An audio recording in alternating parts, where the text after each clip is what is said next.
বাড়িতে জুথির যাওয়া নিয়ে তুমুল ঝগড়া বিবাদ লেগে গিয়েছিল। এই মেয়েকে কেন নিয়ে যেতে হবে? ওরা নানানভাবে কথা শুনিয়েছে জুথিকে। জুথিও কম যায় না, ওদের প্রতিটি কথার প্রতিবাদ করেছে। ঈশানও ওর মা ভাবি লিমাকে কম কথা শোনায়নি। এই জন্য ঈশানকে তাসলিমা বানুর হাতে চড়ও খেতে হয়েছে। নিজের পরিবারে এরকম বাড়াবাড়ি সহ্য হয়নি ঈশানের। বড় ভাবিকে তার ভাই নিজের কাছে নিয়ে যেতে চাইছে, এতে তাদের কি সমস্যা? ওরা কেন এমন করছে? তাই এদিকটার সব কথা ইরহানকে জানায়। ইরহানই এদের আটকাতে পারবে। এরা অতিরিক্ত শুরু করেছে, নয়তো কোনোভাবে জুথিকে ইরহানের কাছে যাওয়া থেকে আটকে দিবে। ইরহান সবকিছু শুনে অনেক ক্ষেপে যায়।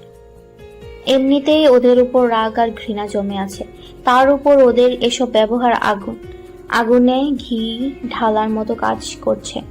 ঈশানকে বলেছে সকলকে ডেকে আনার জন্য। ঈশান ভাইয়ার কথা মতোই সবাইকে ডেকে আনে।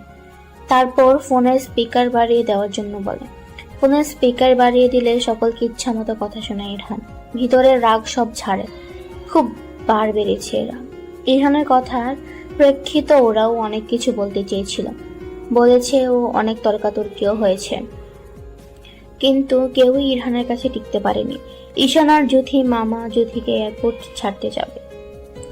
যদিও বা ওনার ইচ্ছে ছিল না ঈশানের সাথে যাওয়ার, তবু এসব ঝামেলার জন্য ভাগ্নিকে তো আর একা ছেড়ে দিতে পারেন না। তার উপর আবার কবে দেখা হবে কে জানে।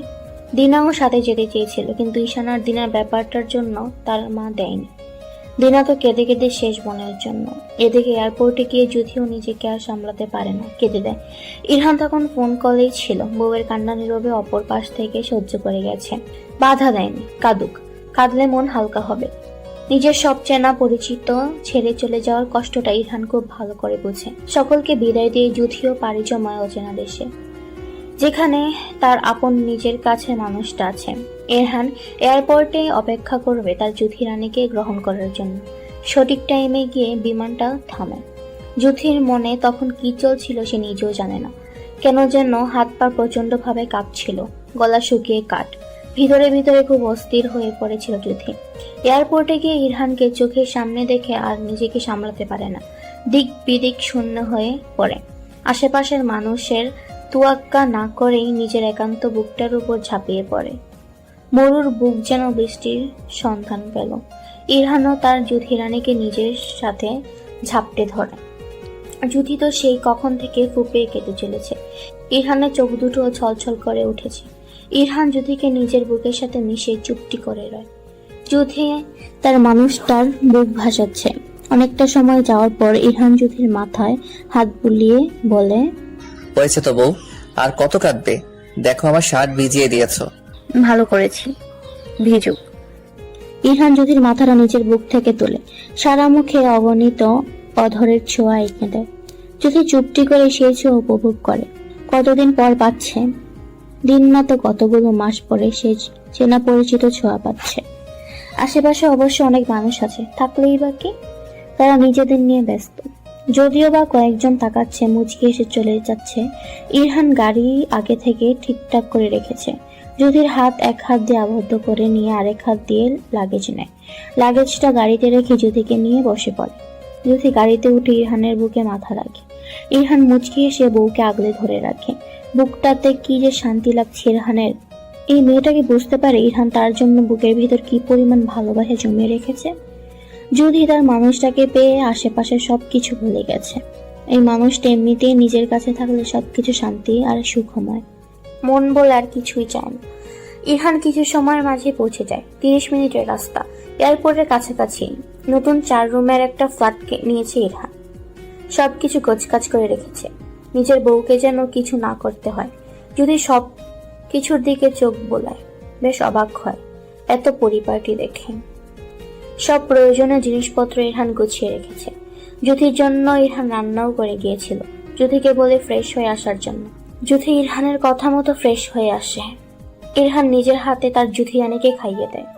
যুথি তৃপ্তি নিয়ে ইরহানের রান্না করা খাবার খায়। ইরহানকেও বলে খাওয়ার জন্য। ইরহান খেতে না চাইলে জোর করে। অগত্যা নিজের বউয়ের সাথে না পেরে খেয়ে নেয় ইরহান। খাওয়া দাওয়া শেষ করে ইরহান যুথিকে বলে ঘুমানোর জন্য, নয়তো শরীর খারাপ করবে। জ্যোতি শুয়ে 2 হাত প্রসারিত করে ইরহানকে নিজের কাছে আসার আহ্বান জানায়। ইরহানও বউয়ের করা আবদার সাদরে গ্রহণ করে। বউয়ের কাছে নিজের সুখ আছে। এই মেয়েটা যে তার একমাত্র কারণ নিজেকে ঠিক রাখার। ইরহান জ্যোতিকে জড়িয়ে ধরে মাথায় হাত বুলিয়ে দিতে থাকে ঘুমানোর জন্য।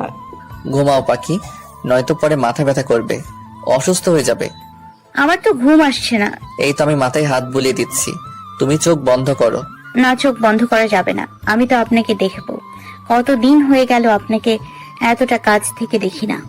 এখন থেকে সব সময় দেখতে পারবে, একটু ঘুমাও। ইরহানের কথা শুনে না জ্যোতি, সে ইরহানকে দেখবে। এক দৃষ্টিতে তাকিয়ে রয় ইরহানের দিকে। ইরহান খুব যত্ন সহকারে মাথায় হাত বুলিয়ে দিতে থাকে। কিছু সময় পর এমনিতেই ক্লান্তিতে জ্যোতির চোখে ঘুম নেমে আসে। তার উপরে ইরহান আদরের স্পর্শ। বেশি সময় লাগেনি জ্যোতির ঘুমিয়ে যেতে। জ্যোতি ঘুমিয়ে গেছে দেখে স্বস্তির নিঃশ্বাস নেয় ইরহান। পরক্ষণে মুচকি হাসে। কিছু সময় জ্যোতির দিকে তাকিয়ে থেকে উঠে পড়ে। জ্যোতির লাগেজ নিয়ে গোছাতে থাকে সবকিছু। ইরহানের বস তাকে 1 সপ্তাহ ছুটি দিয়েছে সংসারটা ভালো করে সাজানোর জন্য। ইরহান সবকিছু প্ল্যান করে রেখেছে। জ্যোতিকে নিয়ে এই কয়েকদিন দেশটা ঘুরেও দেখবে বলে ঠিক করে নিয়েছে। 2 টুনাটুনের সংসার খুব ভালোভাবে চলছে। ইরহান বিকেল হলে জ্যোতিকে নিয়ে ঘুরতে বের হয়েছে। আশেপাশেটা ভালো করে চিনিয়েও দিয়েছে। এর মধ্যে আরেকটা বাঙালি মেয়ের সাথে পরিচয় হয়ে গেছে জ্যোতির।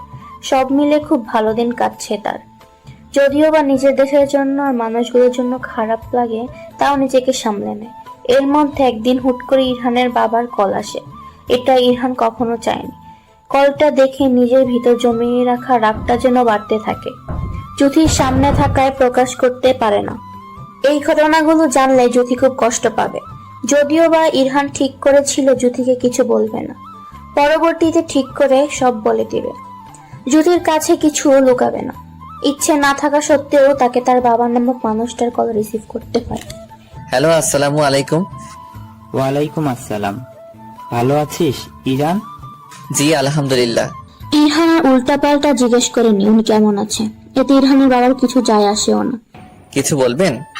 হ্যাঁ, বলার জন্যই তো কল করলাম। বলেন। আসলে হয়েছে কি, অনেক দিন তো হয়ে গেল টাকা পাঠাস না। না মানে আমার হাত খরচের টাকাও দিস না। টাকা দরকার আমার, কিছু টাকা পাঠিয়ে দে। কিসের টাকা? আমি তো সংসারের খরচের জন্য টাকা দিয়েছি। আমার জন্য কিছু টাকা দে। আমার কাছে কোনো টাকা নেই, আমি আপনাকে কোনো টাকা দিতে পারবো না। এমনিতেই অনেকদিন হয়ে গেছে পেটে মালপানি পড়ে না। তার উপর ইরহানের দায় সারা কথা শুনে মেজাজ প্রচন্ড রকমের চটে যায়। রাগে হিসিয়ে বলে, তুই টাকা দিবি না? ভেবে বল, এমন কিছু করব পরে কেঁদেও কুল পাবি না। কি করবেন আপনি? যা করার করেন, আমি আপনাকে টাকা দিব না। আপনার যে কিসের জন্য টাকা প্রয়োজন সেটা আমি খুব ভালো করেই জানি। একটা টাকাও দিব না। ঠিক আছে, আমি ইমরানের থেকেই টাকা নিব আর সব সম্পত্তি ওর নামেই লিখে দিব। ইরহান বাবার কথা শুনে স্তব্ধ হয়ে যায় কিছু সময়ের জন্য। তারপর তাচ্ছিল্যের হাসি হাসে। হা, ঠিক আছে, দিয়ে দিন। দরকার নেই আমার আপনার সম্পত্তির। তবে মনে রাখবেন, আজ থেকে ইরহান নামক কোনো ছেলে আপনার নেই। ইরহানের বাবা রাগে সত্যি সত্যি ইমনের নামে সকল সম্পত্তি দিয়ে দেয়। ইমন খুশিতে লাফিয়ে ওঠে। শ্বশুর বাড়ি থেকে কিছু আর নিজের থেকে কিছু টাকা এনে বাবাকে দেয়। শুধু ইরহানকে না, ঈশানকেও ঠকিয়ে দিলেন উনি। তাসলিমা বানু এ ব্যাপারে কিছু জানতে পারল না। ইরহান তার বাবার সাথে ফোনে কথা বলার সময় জ্যোতি পাশেই ছিল। ইরহানের বাবাকে দেখে শুনে জ্যোতি বাক শক্তি যেন হারিয়ে ফেলে। বাবা এমন হতে পারে? বারবার মনে হচ্ছিল নিজের কানে ভুল শুনেছে জ্যোতি। সামান্য করে টাকার জন্য কি করে বলতে পারলো সব সম্পত্তি থেকে বঞ্চিত করবে? একটু মুখে আটকালো না। নিজের রক্তকে কেউ এমন কথা বলতে পারে? অবশ্য দুনিয়ায় এখন সবই সম্ভব। আর ইরহানের পরিবারে এসব কিছু আরো আগে থেকেই সম্ভব। নিজের স্বার্থের জন্য ওরা নিজের লোককে ঠকাতে বেইমানি করতে দ্বিতীয়বার ভাবে না। ইরহান ফোনটা কান থেকে নামিয়ে বিছানায় ধপ করে বসে পড়ে। ভিতরটা তার বেদনায় ছাড়খাড়। সবকিছু থমকে আছে যেন। নিজেকে একটা নিকৃষ্ট প্রাণী মনে হচ্ছে তার। এই লোকটাকে নিজের বাবা ভাবতে প্রচন্ড রকম ঘৃণা কাজ করছে। ওই লোকটার রক্ত নিজের শরীরে ভাবতেই গা গোলাচ্ছে ইরহানের। ইচ্ছে করছে সব শেষ করে দিতে। নিজের চুল নিজে খামছে ধরে। যদি এতক্ষণ চুপচাপ সবই দেখে গেছে। ইরহান হাসফাস করছে ভেবে এগিয়ে এসে ইরহানের কাঁধে হাত রাখে। ইরহানের কোনো নড়চড় নেই, সে একইভাবে বসে আছে, এমনকি জুথির দিকে তাকাচ্ছেও না। জুথি আমতা আমতা করে বলে, বাবা হয়তো আপনি টাকা দেবেন না বলে রেগে গেছে, তাই ওসব কথা বলেছে। আপনি চিন্তা করবেন না প্লিজ, মাথা ঠান্ডা হলে আপনাকে ঠিকই ফোন দিব। কিছু রাগের মাথায় বলেনি জুথি। ওইটাই আমার বাবার আসল রূপ। আমার বাবা আর বাবা নেই, পর তো সেই মা চলে যাওয়ার আগেই হয়েছে। এখন নেশা করে নিজেকে একটা নিকৃষ্ট পানি হিসেবে গড়ে তুলেছে। উনি আমার বাবা, এই পরিচয় দিতেও আমার ঘৃণা হচ্ছে। এসব কি বলছেন? ওই পরিবারে ঈশান আর ওনাকে তো ভালোই মনে হয়েছে। ভালো না উনি, উনি আসলে একটা খুনি। আমার মাকে মেরে ফেলেছে, আমার শৈশব শেষ করে দিয়েছে, আমাকে একা করে দিয়েছে। উনি একদম ভালো না। বলেই ইরহান চেঁচিয়ে ওঠে। জুথি অবাক হয়ে ইরহানের দিকে জিজ্ঞাসু দৃষ্টিতে তাকায়। ইরহান জুথির হাত দুটো মুঠোয় নিয়ে নেয়, তারপর জুথির চোখে চোখ রেখে বলে, তুমি জানতে চাও ওই লোকটা কি করেছে? জুথি হ্যাঁ সূচক মাথা নাড়ায়। তাহলে শোনো, ওই লোকটা আমার মাকে মেরে ফেলেছে। কি? কিন্তু মা তো। আমার মাকে লোকটা এমন কষ্ট দিয়েছে যেটা সহ্য করতে না পেরে আমাকে একা ফেলে হারিয়ে গেছে। একে একে সব ঘটনা ইরহান খুলে চিঠির কথা সব বলে। দাদির চিঠিতে তাকে সব জানিয়ে গেছে। যদি সব কথা শুনে মাথায় যেন বাজ পড়ে, নিজের চোখ দিয়ে আপনা আপনি পানি পড়ছে। কোনো মেয়েই তার নিজের স্বামীর ভাগ অন্য কাউকে দিতে পারে না, সে যতই অসুস্থ হোক বা নিজের স্বামীকে অপছন্দ করুক না কেন। কথায় আছে না, মেয়েরা স্বেচ্ছায় নিজের স্বামীকে বাঘের মুখে তুলে দেবে, তাও অন্য মেয়ের কাছে যেতে দেবে না। যদি যতটুকু জানে, পারিবারিকভাবে বিয়ে হলো ইরহানের মায়ের সাথে বাবার খুব ভালোবাসা ছিল। সেই ভালোবাসার মানুষটা এমনভাবে ঠকালো, তার উপর কিনা নিজের বোনও তাকে বিশ্বাস করে বাড়িতে আনলো, সে কিনা এমন করে সব শেষ করে দিল। কিভাবে সহ্য করছে উনি নিজের চোখের সামনে নিজের স্বামীকে আর বোনকে? সহ্য করেনি, সহ্য করতে না পেরেই তো চলে গেল। টপ টপ করে পানি পড়ছে চোখ দিয়ে জুথে। ঝাপসা দৃষ্টিতে ইরহানের দিকে তাকিয়ে দেখে। ইরহান দুই হাত মুখ ঢেকে রেখেছে, শরীরটা কেঁপে কেঁপে উঠছে, লোকটা কাঁদছে। জুথি ইরহানকে ঝাপটে ধরে নিজের বুকের মাঝে অনবরত পিঠে হাত বুলিয়ে দিতে থাকে। সান্ত্বনা দেওয়ার ভাষা খুঁজে পাচ্ছে না, মুখ দিয়ে কোনো কথা বের হচ্ছে না তার। কিছু সময় নিজেকে স্বাভাবিক করে, জুথিকে ছেড়ে ছুটে ওয়াশরুমের ভিতর ঢুকে যায় ইরহান। জুথি ইরহানের যাওয়ার দিকে তাকিয়ে এবার শব্দ করে কেঁদে ওঠে। জুথির খুব কষ্ট হচ্ছে, বারবার মনে হচ্ছে এমন পরিস্থিতিতে পড়লে সেও কি করত। সেও শাশুড়ির মতোই হয়তো দুনিয়া ছাড়ত। কারণ আর যাই হোক, ইরহানকে অন্য মেয়ের সাথে কিছুতেই সে সহ্য করতে পারবে না, এক বিন্দুও সহ্য করতে পারবে না। ইরহান ফ্রেশ হয়ে এসে দেখে জুথি বিছানায় বসে এখনো কাঁদছে। এই তুমি কাঁদছো কেন? কিছু হয়নি, সব ঠিক আছে, দেখো আমিও ঠিক আছি। আমার খুব কষ্ট হচ্ছে। ইরহান জুথির মাথায় হাত বুলিয়ে দেয়। যাও গিয়ে হাত মুখ ধুয়ে আসো, আমরা ঘুরতে যাব। জুথি উঠে এসে ইরহানকে শক্ত করে জড়িয়ে ধরে বলে, আমিও আপনাকে কারোর সাথে দেখতে পারবো না, মায়ের মতো শেষ হয়ে যাব। হুশ, এসব কথা একদম বলবেন না। আমি ওই লোকটার মতো না, আমার জীবনে একমাত্র তুমি, আর কেউ নেই, আর না কাউকে চাই। রিনাকে ঈশান লুকিয়ে লুকিয়ে চোখের পলক দেখে আসে। কাছে যাওয়া বা একটু কথা বলার সুযোগ নেই। এতটুকুতে কি মন ভরে? একদম না, কিছু একটা করতে হবে। রিনাকে ছাড়া তার একদম চলবে না। 2-3 দিন ভেবে সিদ্ধান্ত নেয় কিছু একটা করবে, ব্যবসা করবে। কারণ এখনকার যুগে ভালো চাকরি পাওয়া খুব কঠিন কাজ। তার উপরে না আছে ঈশানের তেমন পড়াশোনা। বাড়িতে গিয়ে মাকে জানায় সে ব্যবসা করতে চায়। নিজের পায়ে দাঁড়াতে হবে তাকে, নিজের আলাদা পরিচয় গড়তে হবে। তা না হলে দিনাকে পাওয়া তার জন্য অসম্ভব ব্যাপার, এটা সে বুঝে গেছে। তাসলিমা বানুকে জানালে তাসলিমা বানু জানায় তার কাছে টাকা নেই। তার বাবাকে যেন বলে, ঈশান বাবাকে বলে। উনি শুনে যেন ঘাবড়ে যায় টাকা চাওয়া। আমতা আমতা করে জানায় ওনার কাছেও টাকা নেই। ঈশান বিপাকে পড়ে, আবার মায়ের কাছে এসে জানায় বাবা দিচ্ছে না, তার কাছে কোনো টাকা নেই। তখন লিমা, ইমন ওরাও পাশে ছিল, খাবার খাচ্ছিল। ঈশান অনেক ভেবে বলে, উত্তরের দিকে যে একটা ক্ষেত আছে ওইটা থেকে ঈশানের ভাগটুকু বেঁচে যেন টাকার, নয়তো বন্ধক রাখে। এটা শুনে ইমন তেতে উঠে। কিসের জায়গা বিক্রি বা বন্ধকের কথা বলছি? তোর কোনো জায়গা নেই। শুধু তোর কেন, কারোরই কোনো জায়গা নেই, সব জায়গা আমার। তোদের যে দয়া করে থাকতে দিয়েছি এটাই অনেক। আবার আসছে জায়গা বিক্রি করতে। তাচ্ছিল্য করে বলে ইমন। ইমনের কথা শুনে ঈশান হেসে ওঠে। দিনের বেলা কি জেগে জেগে স্বপ্ন দেখছো ভাই? তুমি কিন্তু বাবার ছেলে একা না, আমরা আরো 2 ভাই আছি। ইমন তখন সব বলে। এখন সবকিছু আমার, সব বাবা আমাকে দিয়ে দিয়েছে। ঈশান তখন তার বাবাকে ডেকে আনে। উনিও আমতা আমতা করে বলে। ইমন যা বলছে সব সত্যি? তাসলিমা বানু আর ঈশান যেন সব শুনে থমকে গেছে। ঈশান মেঝেতে বসে পড়ে। ঈশান কি করবে ভেবে পাচ্ছে না। বিড়বিড় করে বলে, শেষ, আমার সব শেষ, নিঃস্ব হয়ে গেলাম। একুলে গেল ওকুলে গেল, সব শেষ হয়ে গেল, আমার সব শেষ। ঈশান বিলাপ করতে করতে নিজের রুমে আসে। ইরহানকে ফোন লাগায়। ইরহান কল রিসিভ করতেই কেঁদে ওঠে ঈশান। ঈশানের কান্নায় ঘাবড়ে যায় ইরহান। জিজ্ঞেস করে কি হয়েছে। ঠিক আছিস তুই? কেন কাঁদছিস? ভাই, ও ভাই, আমার সবকিছু শেষ করে দিল। আমার ভালোবাসাটাকে পাওয়ার শেষ আশাটুকু ওরা কে নিল। ঈশান বাচ্চাদের মতো ফুপিয়ে ফুপিয়ে কাঁদছে। তার কান্না কিছুতেই থামছে না।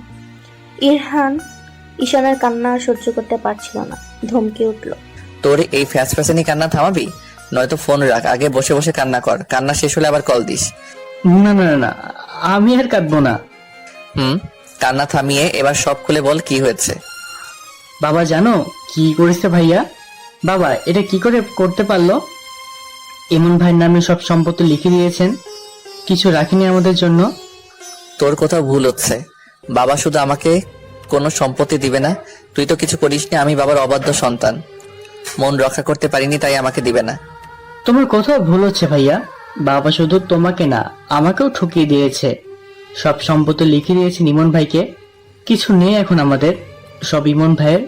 বাবা নিজের মুখে স্বীকার করেছে, আমি দলিলও দেখেছি।